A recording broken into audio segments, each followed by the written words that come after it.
being original is being able to just kind of throw your mark all over the wall and knowing like, yeah, it's not going to be perfect, it's not going to be safe, but like people get to see something that's you. I was just saying to the previous interview we were doing how I'm like educating my 9-year-old son on all things 80s. And we're like deep into Goonies. We're deep into Stand By Me. And my God, Back to the Future, it gets better every damn year. And then we went and saw the Broadway musical, for better or worse. But there are some amazing special effects in the thing. And Christopher Lloyd is just so damn good in it, and like it's how did that movie get made? What the hell were they thinking? My God, it's a genius piece of work. I'm just waiting for the remake, and Oh, please don't do that. Like, please, oh God, please don't I hear do you. it. I Well, want to see I've the since moved musical. out to LA and I've seen they have the whole courtyard clock tower out here in LA on the Universal backlot, I believe. Oh So yeah, I always love going on the little studio tour out here because they obviously they have a ton of the DeLorean models yeah. that you kind of drive past. You could see you're in that whole courtyard area where the lightning strikes and everything. It's one of my favorite movies too, actually. When COVID The broke out, effects are amazing. I watched one, two, and three in one sitting. It was one of the first things I did during COVID. Yep. Was that the first time you'd seen it, Richie? Was that or is that you just? I had seen one 10 times. I'd seen the second one once, and I had never seen the third one. So it was cool to sit down and just go back to back to back. And honestly, they're all really, really great. The first one's still my favorite, but the other two are like they're great sequels, honestly. It's just they're just magical films, and I use that term like with love. Like there, I know there, it's just there's just something energetic and wonderful about them. And I'm gonna watch me segue. See how I do this. And it's Yes, perfect that we're yeah. talking nostalgia. Uh, as we talk about Screams from the Tower, which is set in the 90s, which is not the 80s. But no, it is a joy to speak with you both. Filmmaker Cory Grant and star Richie, is it Fusco? Am I pronouncing it right? Fusco. Fusco. Sorry, Richie Fusco. Just it in the film Screams from a Tower, like it is such a joy. Honestly, it by the end of the film, certainly I was enjoying it at the beginning, but by the end I was in. Like Richie, you kill this role. Oh, thank you. Um, just incredible. Um, Cory, where did it come from? Oh man, it's such a painfully autobiographical movie. And I'm not one for nostalgia, and I don't watch coming of age movies anymore because if you grow up with like John Hughes, like you kind of seen the best, and and I'm old enough where like I don't really care what's happening with with like coming of age movies now, and they don't really make them anymore in that same way that is I don't know, funny, poignant, points out how painful and how funny and bizarre high school is. And I happen to be a closeted kid in the 90s who had one best friend. And we met when we were 8 years old. And somehow by the time we were in high school, we got this radio show on our high school radio station. And it was our great passion. And that friend taped on cassette all of those radio shows. And while I was in a writing frenzy, I had him digitize them all and then listen to them all, which no one should do. Like, no one should listen to them as a 14-year-old talk at all. I'm still traumatized. It was fucking miserable. That said, I wanted to make another movie after my first, taking everything I learned and write something about coming of age and being closeted and going through high school in the 90s.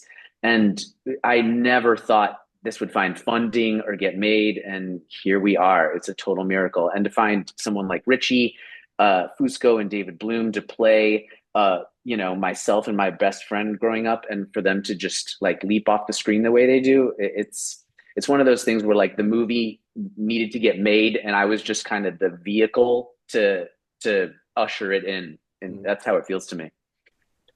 It, I have to admit, too, being in high school in the 90s,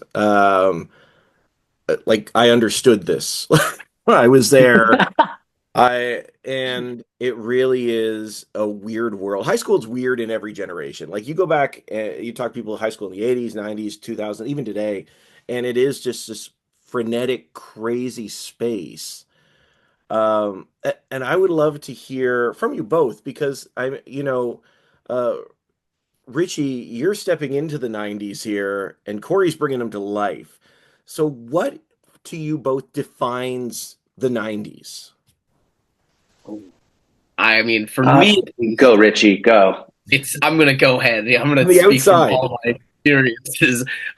Well, first of all, I just want to say I was born the year that is the cutoff between millennial and Gen Z. So what was crazy was I grew up at the tail end of the 90s. That was but I never really got to like experience the 90s. But I would say it kind of bled over a little bit into the first couple years, like the early 2000s. So it was cool to kind of step into this fully actualized world of something that I was sort of born into, but never necessarily got to like partake in.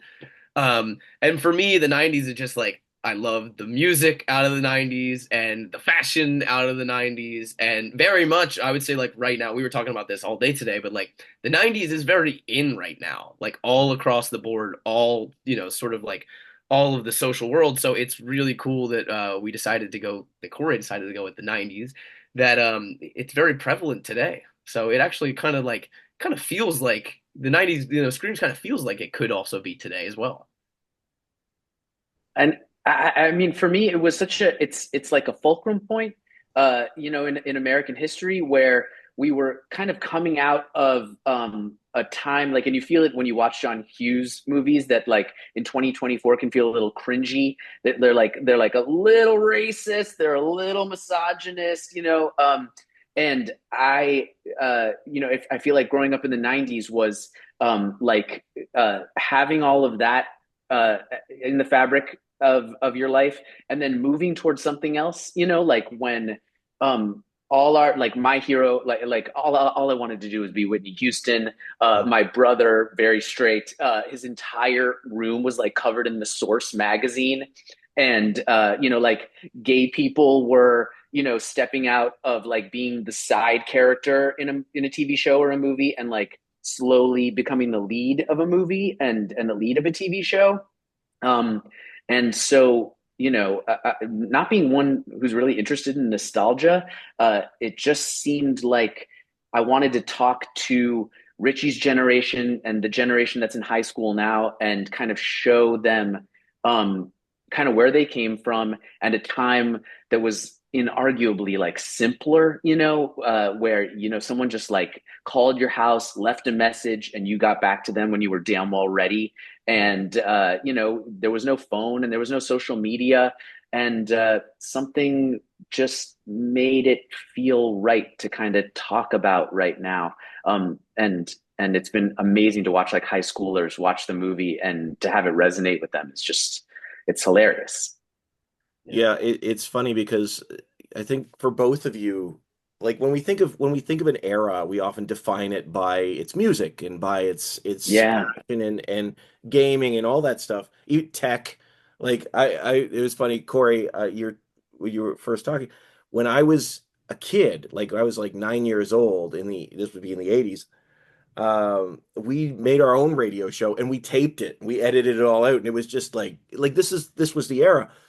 But there's a psychology to it as well that I think really comes out of this film that does apply today, like you were saying, Richie, as well. Like this idea, there's a huge theme here of the power of being weird.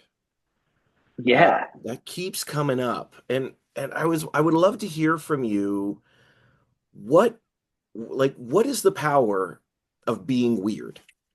Being I original. mean, I would just love to jump in. It's You're original. You're coming out. You're one of one. I think a lot of things, I'll speak for the young people today, as I like to consider myself one at this time, but I think we've gotten to a place that's so harmfully like too safe. Every movie is the same movie. There's not original. You're not seeing a lot of new creative things. It's just a lot of the same cookie cutter. And I think we kind of got into a place where it's like I'm so glad everybody is very like socially aware now, but to a detriment where like you have to remember that like you can have fun, you can crack some jokes, like you don't always just need to be the most safe. And I feel like you see that with this movie, and I feel like when you're sitting in the movie theater the first time, there can be a little bit of like, whoa, did he just say that? But then, first of all, you remember the times, and second of all, like, you know the intention of these kids, and you know that like it's coming from a place of absolute love, and I feel like they just let themselves, run wild and mess up, and it's okay to mess up. Like that's something that's greatly missed right now. So I feel like being original is being able to just kind of throw your mark all over the wall and knowing like, yeah, it's not going to be perfect, it's not going to be safe, but like people get to see something that's you.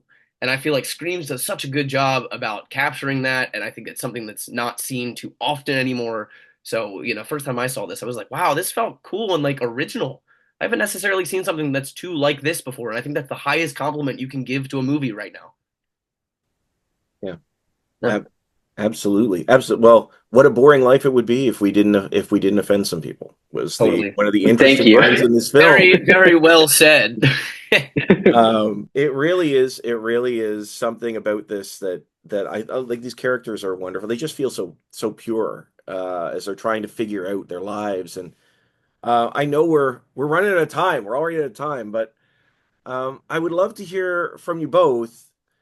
How do we create safe spaces? I know, Richie, your character talks about his safe little world, and I know he's got these other issues. Like, there's a lot going on with your character, with Julian in this film. But what in your mind to you both how do we create safe spaces for people to be themselves and share their stories? Yeah, I think, like art, making art, um, has been my safe place my entire life. I for better or worse was, born an artist, and I don't really know how to live any other way. But me being 46 at this point, it's amazing to watch social media, to watch kids. Um, I think it's almost the standard now, that being weird and self-expression is is uh is currency, is a way to spend your life, is a legit way to spend your life. Um that's amazing to me, and creating safe spaces for people to do that is all I want to do as an artist, as a person in this world. Like it is my goal to write stories that actors want to perform, that producers want to tell, that DPs want to shoot, and assemble like a group of people. Like this is about 200 people over the course of 2 years now that came together one month in August, and came from New York and LA and Chicago and Canada to do what they do best. And if I can be responsible for facilitating people doing what they want to do, and getting them paid for it, my God, it's the dream of my entire life. Getting to work with people like Richie, getting to work with people like our DP Sarah Weldon. This is my life, breath and blood. So you got to make them yourself, I think, is like the point. You have to make the safe space for yourself, because no one's going to give it to you.